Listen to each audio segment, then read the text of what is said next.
And we're live. Welcome to Comic Book School Assembly, the community show where we talk about community things in our comic book school community and have all of our special community friends like Vince and Rob, and I'm Dee Alley. Welcome to the show, everybody. Hello. What's tonight's topic, Dee? What do we got? Tonight, we're going to talk about two things. First, we're going to talk about social media and how to use it for comics, which is kind of Rob's big deal, even though he goes dark because he's scary like that. He's actually had this question a lot recently on a couple of shows, and so we thought maybe we would talk about it here. And then also Vince, who is one of our amazing comic motion guys, in comic book school, we're going to talk about sort of motion comics and how they can be used to promote your comics in your Kickstarter. So talk about social media first and then move into motion comics. Sounds like a plan. All right, so here's how we're going to do this. We're going to start over here. We're going to go to all the different social media sites. Before we do this, a few caveats. First off, everything changes so quickly. It's almost impossible to always be on top of the algorithms. What do we mean by algorithms? Everyone says those algorithms, but I don't think half the people understand it. The simplest way to describe what an algorithm is a set of principles that is written in code to balance out the way that you perform on a website or platform. So you're doing things that help benefit the creator of the platform. That is so important to understand. You are meant to help benefit the creator of the platform. So if you're a comic book creator who's not trying to actually spend any money on ad revenue, people will not want you on their platform necessarily, unless you build content that people get excited about. So that's your challenge, building something that can go past the algorithm. So we're going to talk about that today. Really quickly, one of the biggest mistakes a lot of creators make early on is they use copyrighted material. You cannot use anyone else's copyrighted material. Gamal Hennessy will do a much better introduction show about everything that is copyrighted. But here's the golden rule. If you don't know if you have permission to use it, don't use it. If you're not getting it from a site that literally listed as license-free or free fair use, do not use it. We do a program on Comic Book Advocates where we talk about Kickstarters. We had a 32-week stretch where every week we got dinged for a copyright violation. Luckily, it wasn't any big copyright violations, and I don't monetize YouTube, so it never came to hurt us. But at one point, we lost the ability to go live on YouTube because so many creators kept getting us dinged. Luckily, they changed the rules a little bit about YouTube, so now, if we're not trying to monetize, they don't care as much, and we allow if someone uses something that's theirs and we didn't know about it because we're playing creators' videos, then we just let them monetize our video and they get the money for our video. I don't care because I'm not trying to make money on what I do at Comic Book Advocates, but it's a dangerous situation to be in. It's a dangerous situation to put yourself out there. I lost my channel for 6 months and had 500 subscribers taken away from me for something I never did. That's part of the advocating deal. You get punished sometimes for helping other people. I want you to be very clear about that before we begin. Do not use things that don't belong to you, because when you do, bad things can happen to you. And I know some Kickstarters always you want to use like Megadeth or Metallica. That's awesome. Yeah, except for the fact that they don't want to endorse you. We're even, let me tell you this, a little short story about it, and then we're going to get to the more important thing of social media, and I want to explain this to you. So this daycare, a place where little kids play, decided to draw Disney on the side of their walls, and the mouse was not happy. The mouse made them pay. They paid for it, not the mouse. They paid to have everything done. Let me explain. Putting any licensed IP on anything. Down here in Cape Coral, there's a huge problem with actual food trucks, believe it or not. Food trucks are actually getting fined for actually using anything that is copyright material now, because there's like a food truck boom down here. So people try to put these fancy things on the side of their trucks. I think an ice cream truck had put like Batman on it and Superman. And that was one of the things that came up in the local news. understand when you put someone there, you're affecting licensing deals. I know I sound like Gamal. Gamal would do this so much better. You're affecting licensing deals, and you're affecting the fact that you make it look like DC Comics is now endorsing you. Now, Papa John's, was it Papa John? One of those food chains. It wasn't Papa John's. It was the other one where Little Caesars had that Batman pizza. Right. You think DC wanted money off the pizza? No, they didn't taste the pizza. What that was a licensing deal. So if you want to know more about that, Kamal Hennessy, look him up. He does this amazing class. That's actually why we're doing this video today, because I was asked about the social media stuff. And that's the most important thing to remember, copyright law, because it's the quickest way to have your channel demonetized, to have it blocked, to shadow ban. What's a shadow ban? I know everyone's going to ask, what's a shadow ban? Okay, here's a shadow ban. The platform you're on, like right now, we're on Twitter, we're on Facebook, we're on YouTube. Those actual platforms can decide, well, we don't want them to be seen, so we're going to hide them from the public. The only people who will see your content are the people going to your actual profile. So I want you to understand a shadow ban can definitely interrupt what you're trying to build. All right, again, Gamal Hennessy, thank you, D. D put in all the information for Gamal Hennessy. Go follow those classes. He's got a book. Here it is. I own a copy. It is amazing. Read it. It's the business of independent comic book publishing. It does some laws. It talks about copyrights and stuff like that. And as an IP holder, I love the fact that they do these things because that protects my business as well. Most of you are in the business of making comics, and you're going to be excited about that. So let's get down to it. Every one of these videos on the TikTok can use music.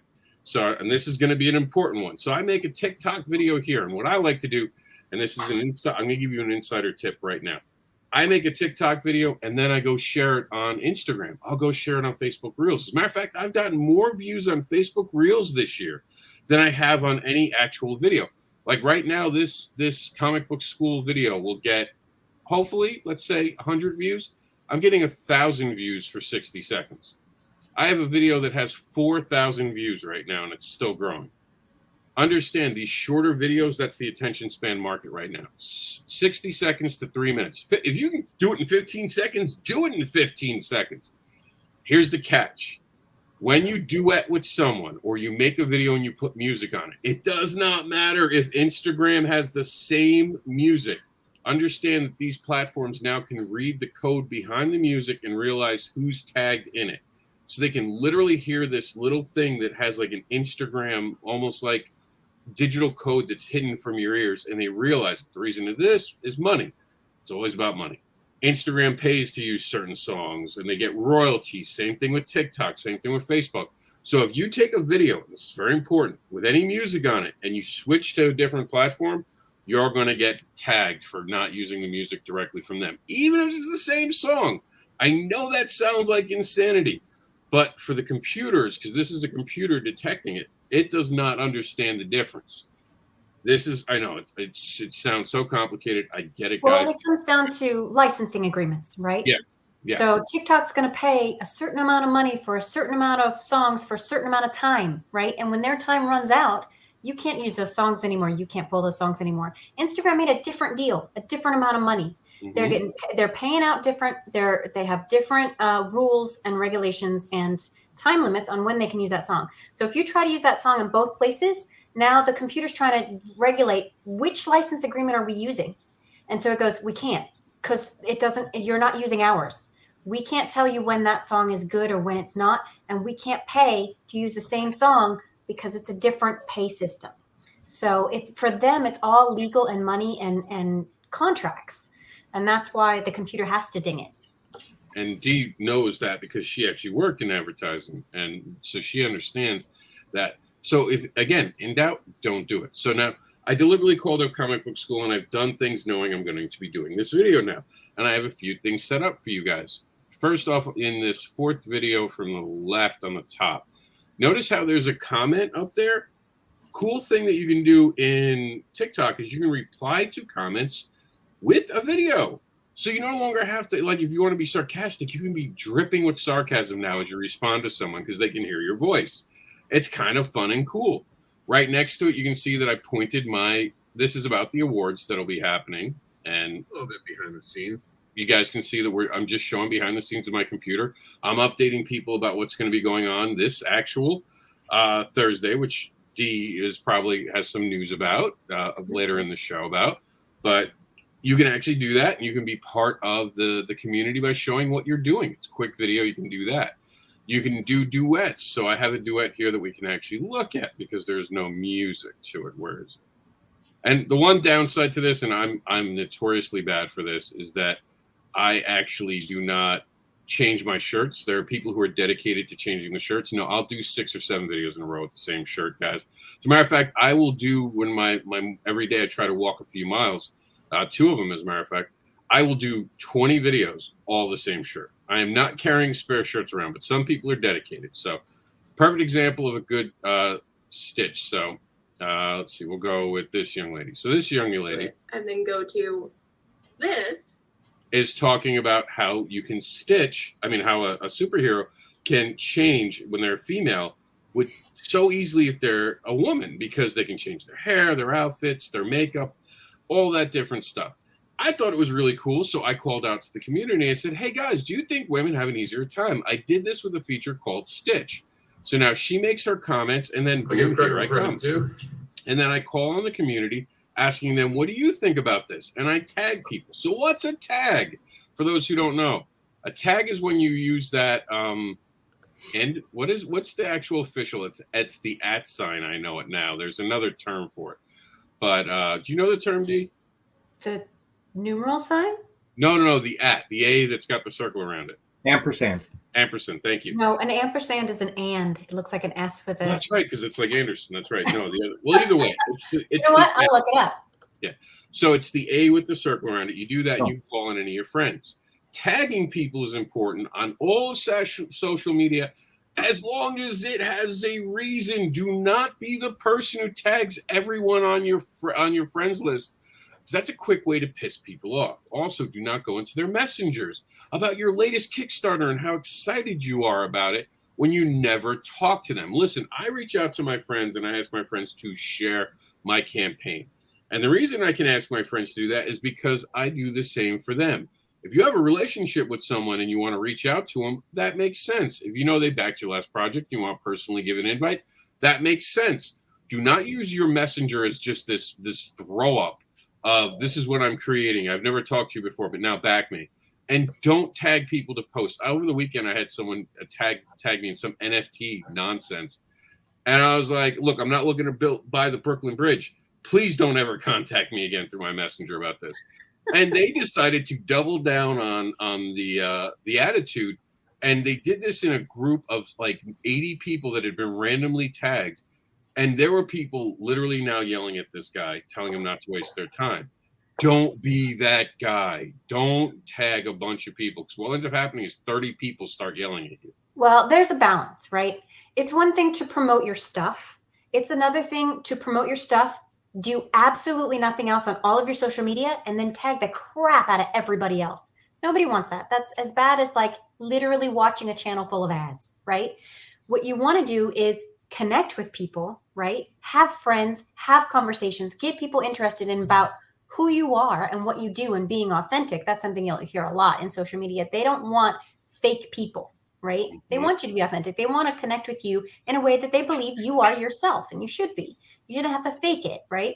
Because you don't want to constantly be keeping up that fake imagery and then connect with people who you wouldn't want to hang out with anyway, right? So you want to be authentic. And then once people are around, you go about, hey, by the way, I did this. If you're interested, come on by. And that way you're promoting it to people who are already interested in the same type of things that you are, instead of shoving something down their throat and saying, I did this, right? Nobody likes that. And it is, by the way, just an @ symbol. Yeah. Okay, cool. To jump on what Dee was just saying, because I was going to bring this up, but this is the perfect opportunity to bring up. She's right. Be genuine. Don't be someone who lies. Okay? If you go to a Comic-Con and you did poorly, social media and in person, admit it, because everyone else in the room knows how the show is. And if you're saying how great you did and how you sold out, and then someone goes to the bathroom and sees all the books on your table, you're going to lose your trust. Same thing on social media. If you go to social media talking about how you did so well at a show and everyone else did poorly, what's going to happen is everyone's going to say, well, why do you think you did good at that show? How much did you make? And then you're going to put yourself in a corner and you're going to want to talk about things. Be honest. Don't lie. Don't try to make it, rainbows and kittens. If it was a bad show and you don't want to talk about it, just don't talk about it. If you're afraid that people are gonna suddenly think that you don't know what you're doing because you had a bad show, that's not true. People are going to be more likely to identify with you the more honest you are, and that you show struggles and you show that you've had to go through the trouble of learning to do things and making mistakes. That genuineness is what most people are attracted to, especially more now than ever. So you want to sell yourself the way you are. Like Dee said, it's harder to keep a lie going because you're going to slip. You're going to show your true colors and you're going to lose people. Always be genuine. So, okay. So here are the hashtags at the @ symbol. You can see here, they're all in red. These are people I tagged into it. Maybe we can make some videos. We actually had a great conversation, or a great conversation, I should say, about Comic-Cons just a few weeks ago between me and Danny J. Quick, who's under Ace Blade. I think it's Ace Blade at TikTok, and Victor Dandridge, who's at Vantage House or Vantage In-House on TikTok. And we went back and forth for days, just trading different conversation things. Ultimately, it was thousands upon thousands of views that went between all of our channels. And each one of us, I'm sure, got a bump from each other's audiences, because this is another teachable moment. You want to work with other creators to trade audiences. What does that mean? That means when Dee comes to work on a project with me, whether it be something on Continuum or through Comic Book School when you do the anthology, everyone who follows Dee now gets introduced to me. Everyone that knows me is introduced to Dee, Chris Burgos, Ari, because we're all working together, we're showing these videos, and we're suddenly trading each other's audiences. There's nothing wrong with trading audiences. Why? Because ultimately people will follow you or they won't follow you. You're either going, and I say this all the time, you're either going to be their flavor or you're not. Don't try to change your ingredients to become a flavor that you're not, just to get an audience. Again, genuine. It's so important. To that point, it's almost like in advertising, like way back in the 80s, right? When we were all at home watching TV, Saturday morning cartoons. Anybody else with me? Okay, I'm going to assume that you are. When we did that, right, we had a certain amount of time between when after these messages will be right back came on till our show came back on, right? And we were exposed, that's the word for it, right, to all these different ads, right? Every toy, every candy, every thing that they wanted to sell us, right? Well, most people don't watch ads anymore. Either they have an ad blocker or they don't watch traditional TV. Like, advertisers don't have a way to give you those things, right? We are technically promoting not only ourselves, but also our comics, right? And so the way that you do that, the way that you expose new people to what you are putting out there in the world, is you trade audiences, right? You're never going to go buy a candy you don't want, right? You're never going to go and buy the doll if you're interested in the My Little Pony or the Transformer if you wanted the G.I. Joe, right? You're going to watch the ad, you're going to be exposed to it, but then you're going to decide whether or not you like it. So it's a great idea to come together with other creators and expose each other's audiences, because if Rob does a horror comic and I do a comic about, Gothic architecture, cool, we might have some crossover, but we might not, right? So we expose our audiences to each other's stuff, and then sometimes you get new people, sometimes you don't. You're not forcing it on anybody, but you're giving them the opportunity to learn new things and possibly find other interests. So that's a really good thing about trading audiences, merging audiences, and introducing people to different things. It's something I don't think a lot of people think about when they get on social media, because they're all like, me, my post, my stuff. But it's like, yeah, but all of these people over here love this guy, and he does something very similar to you. Some of them might also like you, and vice versa. Give them that option. Exactly. And remember, if you don't sell something or have something, pointing someone in the right direction to what they want will earn you respect. And then they might actually see a project down the line and go, I'm not really into this, but that guy, Rob, that person, D, that individual, Vince. And I'm trying to play a pronoun game here just so everyone's aware, because I'm trying to, everyone's pronouns is different. And I don't want to offend anyone by not including everyone. And honestly, that's something we all have to strive for as creators now. That's another pro tip. Try to be inclusive. Try to use different language where you can. So if I know that D is making that gothic thing and I put it up on my wall and I'm genuine, not full of it, but genuine, hey, check out D's thing. I think this might interest some people. I've put up things where, hey, this isn't really for me. I'm not a horror fan, but I really know some of you who follow me are huge horror fans. Check this out. And I've had friends be like, I got like 5 people, and I'm like, cool, and that's how it works. We all rise together. So back to this video, and I had to change it because the face I had was horrible for 5 minutes. So here's the meat and potatoes of why we're doing the show exactly. It's about the hashtags. So those hashtags are those funny things. They don't work on Facebook. I've tried them. They really don't do anything on Facebook. They're amazing on Twitter for 25 seconds. And I know a lot of men out there are used to only lasting 25 seconds. So you'll know what I'm talking about. Oh, shots fired. But the point is that Twitter's not long. Instagram and TikTok are definitely great with your hashtags. So hashtag the things that are important. For this one, I put Geek, Nerd, Rise Up, CNW, Art, Anderson, Comics, Indie, and that's my indie because I'm building a new indie. And we could talk about that at different shows. So I'm not going to turn this about me, but I can anytime you want. Comics Talk, Artist, Writer, Indie, which is doubled for some reason. I got to look at my hashtag collection. CBA, Comics, and Talk Nerdy to me. And there's one that fell off because it couldn't fit, and I chose the website instead. Why do I do this? First off, I throw things in sometimes like pizza. Why would I hashtag pizza? It is to confuse the algorithm because I don't want the algorithm to put me in a box. The more I can add weird algorithms, I put in websites, I change things around. And let me tell you, in my phone, in my notes, I have an Apple phone, and Apple phones have this thing for notes. I actually keep all those hashtags ready to go. And this I copy and pasted. So at one point, I probably changed something. And that's why the indie's in there twice. And I alternate the different things. And I always hit the key points of what I want. One of the things I want is Anderson. So if we go to Anderson, let me see if the hashtag will do it. So we go to Anderson right now, and you'll see, I think there's two other videos here that aren't mine. So just 2 videos that aren't mine. There is 653,000 views. When I started using my name, Anderson, this had, I think, in transparency, 15,000 views. So that means my work has generated over 625,000 views. And I wasn't using Anderson across all the boards. What do I mean by that? I actually have 5 accounts on TikTok. I am not breaking the rules, by the way, for having 5 accounts. You're allowed to have 5 accounts. Why is that important? Here's the other pro tip. On platforms like Instagram, like TikTok, even Twitter. Look, I create comics about desires, monsters, and more. There's a lot about me that's there. So I made a channel just about me. I made a channel for comic book advocates. I made a channel for Bobby Gregory. And those are very positive, uplifting videos. Everything has to have a theme. If you notice on my channel, it'll just be me as a person talking. There's on comic book advocates, obviously, comic books, continuum comics.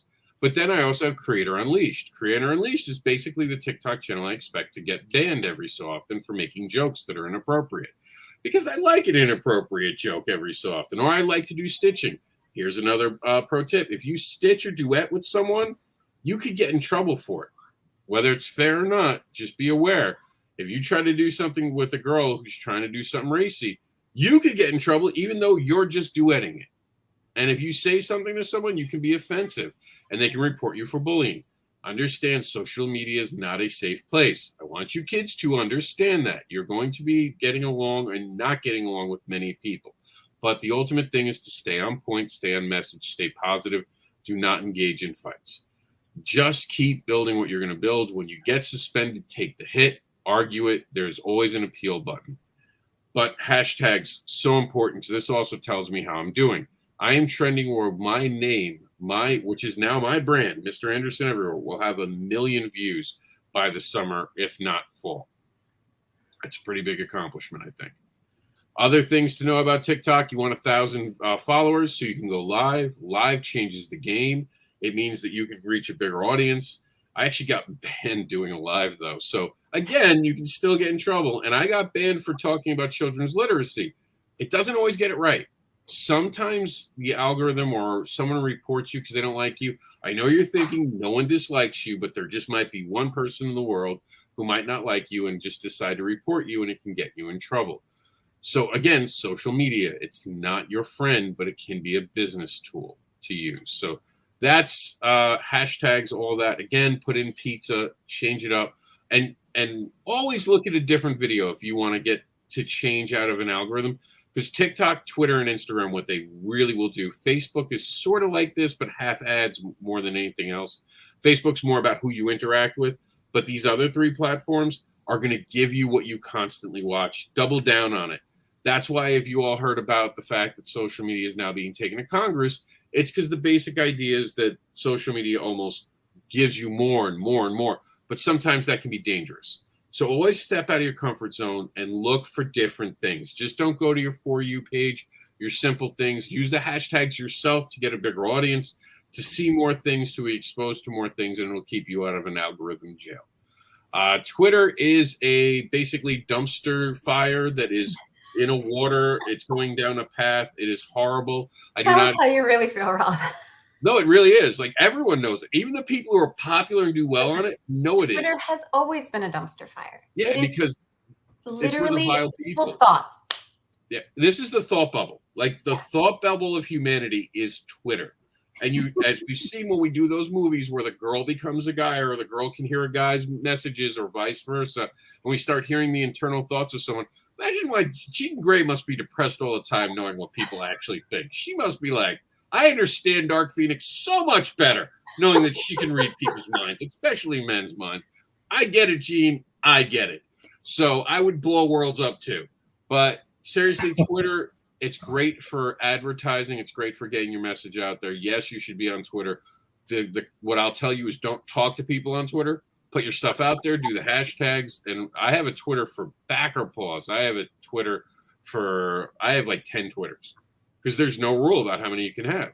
I do Comics Market Watch. I do Comics Unleashed. I do Continuum Comics. To that point, Rob, okay, and especially to newbies and to the uninitiated. Rob's been doing this a long time. Like, Rob has a very definite message for each one of his channels, right? Mm-hmm. I strongly suggest as a noob that you do not have more than 2 or 3 channels on any given social platform, because it can get very confusing. You want to make sure that you are on message and on brand and on point in each one of those, and make sure, I can't tell you how many different, internet fails I've seen of people like, oh, you didn't switch back to the other profile before you told yourself how wonderful you are. Like, make sure that's being authentic again, remember? Mm-hmm. Make sure that when you start out, right, start out simple. Have a personal, have a professional, right? Yep. Your personal is for your baby pics, your family events, right? Your like stuff other people don't need to know about you, okay? Make it whatever name you want, right? Your baby name that your grandfather gave you because you spilled Kool-Aid on your dress when you were 3, whatever, right? But your professional one should be something that you want to send to people who are going to buy your comic. It's going to be one that if you want to get into, some of the big, indie publishers, some of the big, professional corporate gigs, they should be able to look at that and say, that's a person I want to hire, right? That's a person I want to buy a comic book from. And this is the kind of thing that you need to get very clear in your head, right? Make sure you know what profile you're on. Make sure you know what platform you're on. And once you get to a point where you're like, okay, I know what my comic book is doing over here, I'm going to start a new channel that talks about how to create a comic book. Now you've already cleared your personal and your professional. You know what you're doing. You can have those different channels. Rob is like the master of like multi-channel. He's like he's a watcher. He's got all the multiverse, right? Not everybody is capable of doing that. So if you don't have 12 channels, don't think you're failing. It's okay. I just want to make sure that people are aware. They don't have to go at this with 12 channels and 15 channels and 5 channels on every platform. You should try and have something on every platform. Grab your name if you can, do what you can to be present, but don't think you have to be in 27 different places. So, and half the places I'm in are because of comic book advocates, and to make it simpler. By making these different channels, it just made it so if you want to follow this, here's that. And it's actually easier the way I have my site set up now to have these different things so people can really see the message. One thing I'll give Twitter a lot of credit for, it's the best place to find news. If you follow certain places and you keep it down, keep your follow count. Do not follow people and then unfollow them. Because guess what? Companies know you do that now, and it kills your profile. That's another pro tip. There used to be this thing where people would go follow everyone and be like, hey, follow me back. Or if someone followed you, you'd follow them. Stop. Because the companies know what you're doing, and they now punish channels. I won't get into full details, but at one point I was teamed up with someone who did that, and it literally made the channel toxic to the point where we had to reboot, start from scratch. It does not work. It just makes the algorithm gods really mad at you. And again, I'm with D. Start one professional channel every different platform. Your personal thing should be only on Facebook. You do not need a personal Twitter. You do not need a personal Instagram. No one wants to see your family pictures on Instagram. Let's get to Instagram because that's an important one. D, I'm glad D's in the room for this. Let me tell you, this is the honest truth. If you're a writer, it's going to suck to be you on Instagram. It really is. Hard. Instagram It's hard is for about writers on hard. Instagram. But again, Reels. Start on Instagram. Put out your stuff for comics. Start on TikTok. 60-second video. Don't use music. Put it on here on Instagram. Put it on Facebook. I found out I had 41 followers on my Reels on Facebook, and I only started doing Reels in January on Facebook. And I was like, wow, I didn't even know that. 41. I almost have more subscribers on that than I do with my comic book advocates YouTube channel. I've been doing that for years. Understand, people's attention spans now are lower than ever. They do not want to sit through long videos. Like, I don't like doing long videos. I'm trying to talk as fast as I can to get as much to you as I can, as quickly as I can, because I know that I'm losing your attention with every word. So trust me, get things that are eye-catching. Do not expect much from here. One of the things I hate about Instagram is you can't put links in here. So a little pro tip, follow me on Facebook. Follow me on TikTok.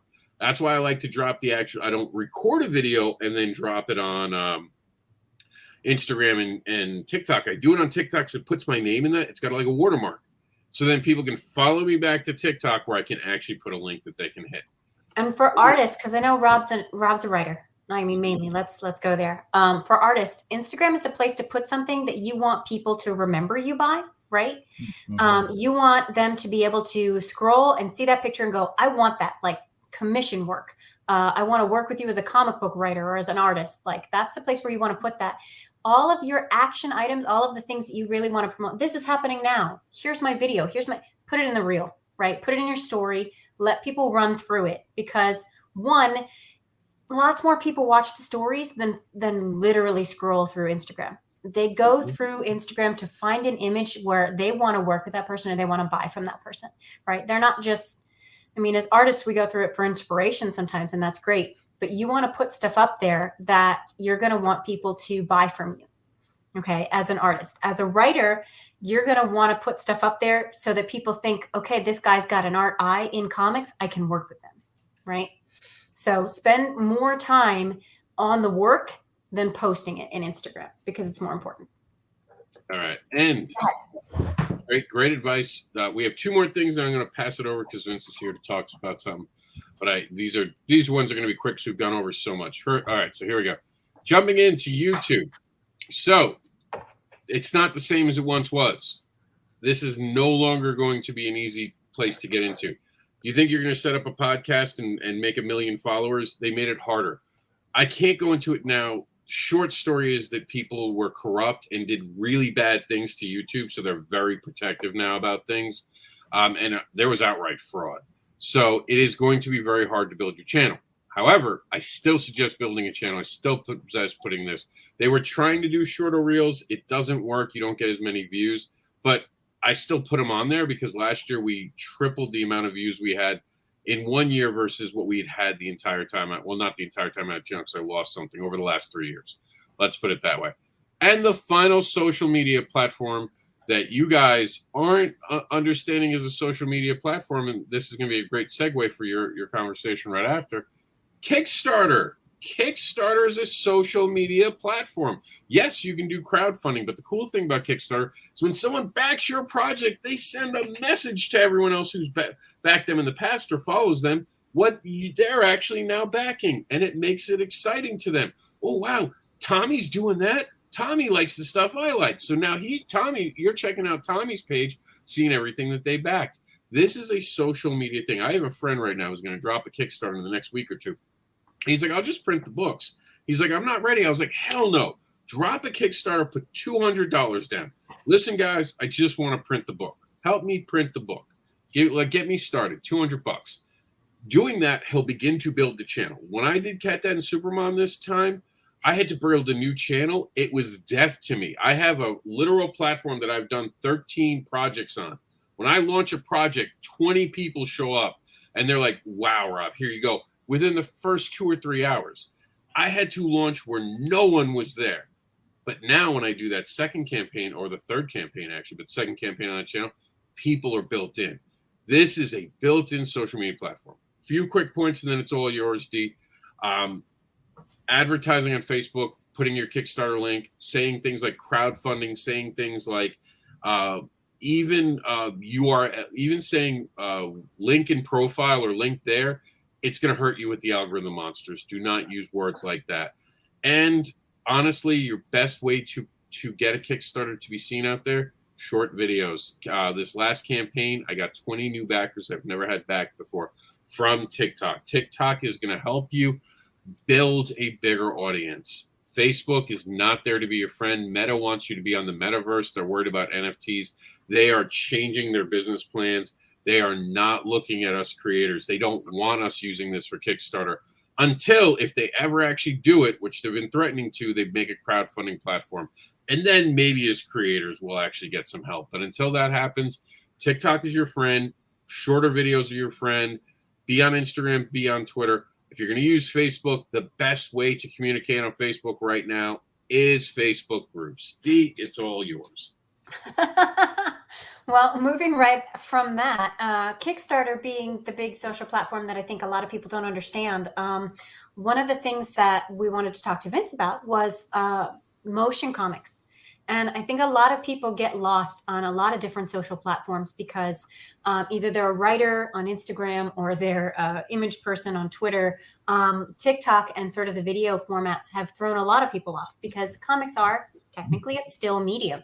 But that doesn't mean that we can't promote it with motion. So we wanted to bring Vince on because he is our moving comics guy at Moving Comic Factory. And he put together some stuff that he's going to talk about motion comics for us and tell us a little bit about how that works. Hi, Vince. Beautiful. How are you? Thank you so much, Dee. Yes. So good evening, all. What the heck is a motion comic? So by, let's say, all intents and purposes, the dictionary version of a motion comic is obviously comic book art that is animated. Typically, the speech bubbles are deleted and voiceover is included, and the actual product is broken into segments over a maybe 13 episodic stretch, and it's part of a bigger story arc. So there's animation specifically, the subject matter is comic art, and the animation, how it differentiates from full frame animation that you see on a TV show. And if you've got that example, you can pull that one up. The full frame animation of a cartoon characters running, speaking, the head moves, and so on and so forth. Visually, with a motion comic, if you had a superhero, that whole image animates, but it's a little bit more, shall we say, boxy in movement. So we'll let that play out. There's our little bumblebee guy. So everything, his wings are moving, his head moves, his hands move. That's full frame animation. Motion comics is an actual piece of artwork that would move across, and there might be some deformation to it, but it's not as rich as full frame animation. So that's sort of a generalized concept. So has it been around? It's been around since day one, just about. I'll go through what I've done is some homework on some touch points of motion comics that people probably know about. So just as a side note, we were going to show some of these, but unfortunately copyright claims being what they are, all of the examples that Vince is going to talk about are going to be available in our forum posts on Comic Book School create.com, create.comicbookschool.com. So go head over to the forums and we'll have the list of all the YouTube videos, all the places that you can see. And he's got an extensive list, so definitely go check it out. Go ahead, Vince. Yeah. Thanks for that. Yes. Well, I can talk about it. So in 1966, back when I was, about 30 years old, Marvel Superheroes TV show there was no internet. It was just TV or radio. So it was aired. Let's see. It aired in the fall and went to December. And there was the 5 main superheroes at that point. They all got 13 episodes a shot, and there were 65 episodes in total. So this was kind of like the first motion comic, if you will, as opposed to a full frame animated show. And what they did in those days is they used the photocopy art, the comic art, overlaid for televisions. And so that was like the sort of the beginning of things. So Vince, when they did that, what would they be using that for? Because obviously it's not a full animated show, right? We've established that would be a separate thing. They're using comics in motion, but not full frame animation. What's something that they would be applying that to, especially like in 1960 when we just had sort of TV and radio? What would the motion comic be used for? Oh, well, it was on air. They were animated shows called the Marvel's superhero TV show, jingle and so on. So they did air for 30 minutes, I believe, 65 episodes in total. Captain America, Hulk, Thor. The Hulk laughed in one of them, which was very weird. But anyway. So it's kind of like in this particular instance, and I know you're going to talk about a couple different ones, but this particular instance, it was a TV show that basically they used so that they didn't have to pay for full frame animation or for, animated studio art. They'd be using the actual comic book art to make an animated show, and that would probably sell more comics in the end, right? Yeah, it's definitely that. And the funny thing about motion comics, it's been around since that era, and it's gotten a bad rap, in the sense that full frame animation, choose any kids TV network, and native shows where everything moves, either it's hand drawn 2D digital or 3D full frame. To our eyes, to the audience eyes, that animation is richer. Motion comic, when you take artwork from a comic book and just have that superhero fly over and there's a little bit of movement, perhaps in the back of people's minds, they go, well, one is richer, visually speaking, and this other thing called motion comics is just static imagery that's animated.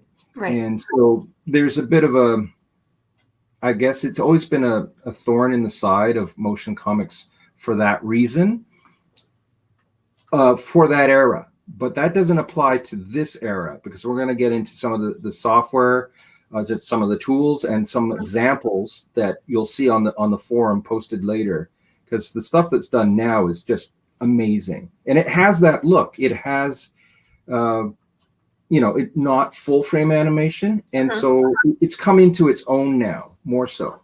Okay. Yeah. So one fun example that I dug up from 1982 in the UK, the BBC TV did this show called Jane, and it was set during the Second World War. And what they did is they had live actors. In those days, it was pre-computer animation, so it was chroma keyed over probably blue screen. And the backgrounds, like just think of the weatherman or weatherwoman, was comic art drawn. So if there was the main character, Jane, is set in London with the air raid siren going off, and she's doing her lipstick and complaining because the air raid siren goes off. The frame is comic art drawn. Her apartment is all artwork, comic artwork, but you've got these chroma keyed live action actors and color corrected too, to look a little, shall we say, Andy Warhol-ish in palette. So that was fun. That was one example. Now, where motion comics where it took off so to speak. It was at the beginning of the 2000s. Okay. 2001, 2003, Broken Saints was a Flash animated series based upon the sort of apocalyptic visionary story of these four main characters. It was a horror drama program, and they were 4 episodes of that. So that was like sort of breaking into having motion comics support a graphic novel or comic. Okay. As for that particular example. And you said they were Flash. Were they only available online at that time, or were they available in a broadcast format? Yeah. From that era, from the beginning of the 2000s up until now, there's all the different delivery things, delivery portals like jumping a bit forward, Amazon Video on Demand, iTunes. Some of them went straight to DVD. There was an example where, for instance, in 2009, Spider-Woman, Agent of Sword, Alex Maleev, the comic book and the motion comic were released almost simultaneously. And it was printed to DVDs, if you remember DVDs. Yeah. In those days, right? So going back to the early 2000s, from 2005, 2008, 2009, we had all these amazing films that came out, like The Watchmen, Saw, the Rebirth, Saw Rebirth, which was a prequel to the film. That was a 6-minute short motion comic. And those, from about that era up until today, there's been independent ones, of course, but the comic book comes first, or the graphic novel, the motion comic, and then a feature film release, usually in that order. And again, it is a marketing tool. But at the same time, they've developed their own style, and it's gotten very lush and rich. What were some of the other examples that you were saying? You said that they use them for movies, obviously, and for comic releases. But you said also, I think before we started the show, you said that they were talking about video games. There was a video game example? Yes, indeed. 2009, PlayStation, Uncharted, Drake's Fortune, the game. They had a 4-part motion comic called Uncharted, The Eye of Indra. It was written by Neil Druckmann. Naughty Dog Studios was the animation studio that did that. So it was a motion comic for the video game. Very cool. As a support mechanism. Yeah. Okay. So how do you feel like the motion comics, like how can we as the comic book school community and our people use motion comics to not only promote and sell their comics, but like as a marketing tool for us? Like what can we do? Absolutely. Well, like Mr. Anderson said just at the tail end of his speech, Kickstarter. Kickstarter video trailers are taking off like wildfire, of course, in the last few years. And if you are crowdfunding a comic or a graphic novel, Kickstarter is the place to do it, of course. And motion comic is just a fantastic way to promote it. There's software that is used. If you are not an animator, if you are a comic artist and you need your artwork to come to life as a tool, as a trailer, we all watch trailers. Heaven knows there are channels on YouTube dedicated to the movie trailer, a blockbuster movie trailer, and the reactions of people watching the trailer for the first time. I know I'm guilty. I've watched it myself, but I'll leave it at that. Same thing. Same thing applies for your Kickstarter campaign, specifically to the comic industry. The first 30 seconds are crucial of getting your message across, why you're excited about what you've written or drawn or both. and why hopefully your audience will support it and back it. And video, we all know, Rob was talking about algorithms. Video, we all watch. We're on video right now. It's Right. a watching type of society. So putting all those things together is just a natural fit. Okay. And you said that you had a couple different, you wanted to mention some of the software that you could use to make motion comics. I know not everybody's into pulling up more stuff. We'll talk to that in just a second, but I know you did want to mention a couple of the different programs that's it's possible to do that in. Yes. So I'll just jump back before we get to that, because those are Okay. the software programs that people may know of, have used, dabbled in, or use extensively. But 2009, here's one, a motion comic, The Astonishing X-Men by Neil Adams has, I still believe, a continuity studio. The name of the studio is called Continuity Studios, that they created a motion comic from the artwork from John Cassidy, the actual artwork from the comic. And what they did is they literally took the whole comic and made it into a motion comic. So it was, sometimes there's repurposed artwork from a comic book that's done, not directly pulled from a page, and it's done for the motion comic. But this was like, they took all the good art and basically animated it. So Right. So to answer your question, yeah, there are the usual suspects, as we call them, for animators, that the tools that you use.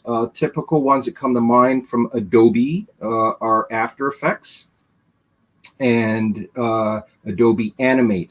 If you heard of the word Flash years ago, 10, 15 years ago, Adobe bought them, and Flash is now called Animate. Okay. Cloud-based, you rent it basically off of Adobe, off the cloud, $27.99 per month. Though I don't want to sound like a salesman. The prices are different, but Yeah, yeah, they'll it can move. get pricey. Yeah, it can get pricey depending on what you get. Reallusion, Cartoon Animator 4. So if you've got scanned comic art that you want to animate and also deform, a lot of these programs can do that. Again, it's not fluid like Disney animation or something like that, where it's done frame by frame. It's animated over time with some degree of deformation, as we call it. So the tools that you use to do that are these softwares. Another one is Toon Boom Harmony, is a very popular one in TV right now. Cinema 4D, which is a really amazing one. If you think of the Marvel program. Yes, it is. But it also has texture and lighting and stuff. You think of the Marvel titles for the movies, where they've got the 3D Marvel thing and the amazing page turns and stuff like that. There's polygonal 3D animation of an object, and then you add this cool artwork to it and sort of wallpaper it. That's one program. Another one, which is free, can't beat free, Blender, is also an amazing 3D and 2D animation program, and they're super rich and super developed over the years to make really cool motion comics. Okay, I hate to cut you off, but we're going to run out of time here because we did go long a little bit, I think. You wanted to talk a little bit about Moving Comic Factory, which is your company that does motion comics, and I just wanted to give you the second to do the plug before we wrap up the show. So go for it. Okay, all right. So here's a shout out to the CBS Comic Book School community. I will help you with a 5 to 6 second motion graphic sting of your comic that you'd like to put up on Kickstarter. And I think you have a slate up there somewhere. We'll post this on the forum later. There you go. So an animated logo with titles, basic animation of your figure, a visual effect, and music or audio, a background track. Of course, it is bought. It's royalty-free music. There's it's got to be No copyright claims. Got it. Yeah, that's it. Yeah. So that's my offering. If people need that, if you go on Kickstarter and you see all the comics are just taking over Kickstarter like crazy, and when you've got a good trailer, like basically a movie trailer for your comic, you might get some extra backers. Well, thanks very much for coming on, Vince. We really appreciate it. Thank you. That's cool. And of course, we're going to have more conversations about this and our social media topics in the forums. If you want to go over to createcomicbookschool.com and join us there. Rob, we have 1 minute. Was there anything else you wanted to add? Why do we have 1 minute? I have 55 minutes on mine. Do you? Yeah, Because I have 1 minute on mine. Oh, no, you're looking at the time. Remember, we started a little late. Look up in the corner. Oh, I'm sorry, Vince. I shouldn't have cut you off. Oh. Okay, well, that's my fault for looking at the Well, wrong let's clock. ask Vince where they can find them on social media, because not everyone we know who watches this video is necessarily going to be on the community boards, even though they should be. But just in case, do you have a website? Do you have a Facebook? Do you have a place they can find you? Movingcomicfactory.com. Nice and simple. Check that out. Type that into social or type that into a URL. That's me. And that's an important part. And I'll end the show with this. Notice it says Mr. Anderson everywhere. I did that on purpose because I'm literally everywhere now, Mr. Anderson. I'm on sites about a lifestyle that most of you aren't into. Use the same name. I have TikTok that has that name. I have the only thing I don't do is YouTube, but I have hosted by Mr. Anderson. That's on purpose. Because at one point, being a comics advocate, everyone didn't realize I created comics. It got in the way of me. I became literally 2 people. And now I'm 3 if you count the Bobby Gregory. It's crazy. But I've learned to turn everything into that. So even when I post under Bobby Gregory, I put the Anderson hashtag. So it all comes back to me. Make yourself a product if you're going to be doing diverse comics. Like for me, again, I create books about, desire, monsters, and more. That means I cover a lot of different areas. So I can't always be, no one's ever going to point and go, Rob makes hero comics. Because anyone who knows me knows I make a lot more than just that. If you're just a fan of one thing, that's why I have different websites and all that. But like Dee said, start simple. I've been doing this for 10 years now. When I first started the first, it's going to date me, Yahoo group. Yes, I'm that old. I had a Yahoo group that started advocating, and it was for creators who had met at Comic Book School's Creator Connection. So my point to you is take it slow, take it easy.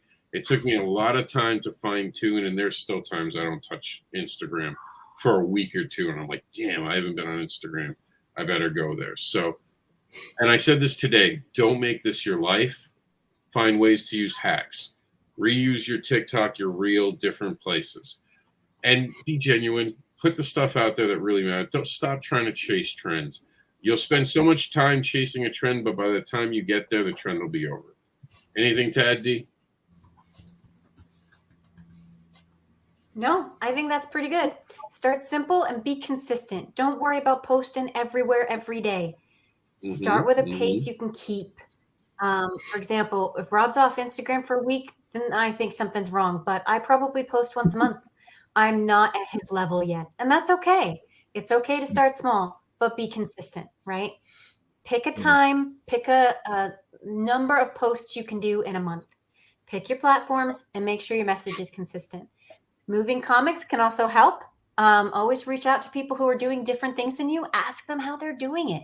Make friends, share audiences. All of that's going to help you not only succeed on social media, but promote your creative endeavors.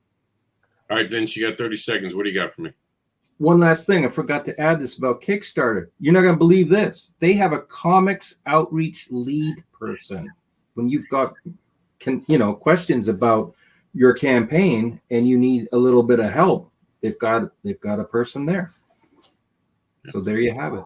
And you can always tune into Backer Pause and see what creators really think about videos if you're interested, as we kind of roast videos, the titles and all that in a friendly, educational way. Thank you all for tuning in. We'll be back next week to have another assembly. Bring your questions and put them on the Create Comic Book School forums today.